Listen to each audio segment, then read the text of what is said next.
Je m'appelle Jérémy, j'ai toujours voulu, aussi loin que je me souvienne, réaliser des films et quand j'étais petit, j'aimais beaucoup Samuel Fuller. J'ai lu qu'il avait commencé en écrivant des pulps. J'aimais bien ce genre de bouquin, donc je me suis dit que c'était peut-être une première manière de mettre un pied là-dedans, sachant que voilà, écrire ça coûte rien, il n'y a pas besoin d'avoir de contact. Donc j'ai commencé comme ça en écrivant des romans et après j'ai fait des films.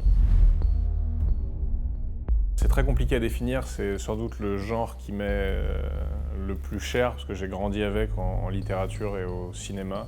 J'ai l'impression de retrouver des personnages de la vie réelle et des problématiques que je voyais chez les adultes autour de moi, que je voyais pas dans un autre genre de film. Je pense que c'est pour ça que ça m'a interpellé. Après, j'ai vu des bons films, et j'ai lu des bons livres et je suis resté là-dedans.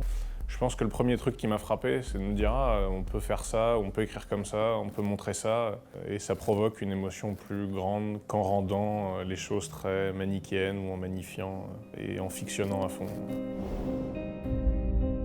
Quand j'étais tout petit, j'étais dans une toute petite ville, mais mes parents ils bougeaient pas mal. Il y avait la bibliothèque, j'avais pas de cinéma donc je regardais en cassette, mais je sais pas, les films et les bouquins, très rapidement il y a que ça qui a compté. J'ai développé une sorte d'obsession pour les deux en parallèle. C'est la seule explication que je peux donner. Bluebird, c'est mon premier film. C'est un film qui est tiré d'un livre que j'aime beaucoup qui s'appelle L'homme de plonge de Danny Martin et que j'ai fait avec Roland Moller, Verl Battens et Lola Leland que je salue. Soderbergh, je trouve que c'est très fort. J'aime pas tous ces films, hein, loin de là, mais avec une caméra, sans doute le type le plus doué de sa génération, c'est sûr, même à l'échelle de l'histoire du cinéma, en tout cas du cinéma américain. Il a toujours été en avance.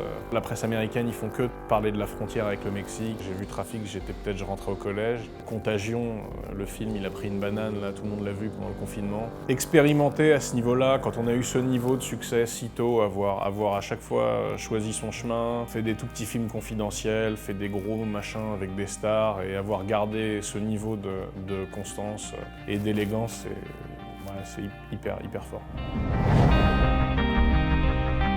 J'aime beaucoup Refn, donc je sais pas, lui proposer une histoire. C'est comme Soderbergh, j'ai beaucoup de respect pour les gens dont déjà j'ai beaucoup aimé les œuvres et qui sont restés dans leur ligne et qu'on continue à creuser pour voir s'ils avaient une voix ou pas. C'est tellement compliqué de faire ça sur quelques années, mais sur des 10, 15, 20 ans, en ayant été si tôt, si fort, je trouve que c'est incroyable. Et Refn, il a gardé ce truc-là complètement libre et un peu punk qui me plaît bien.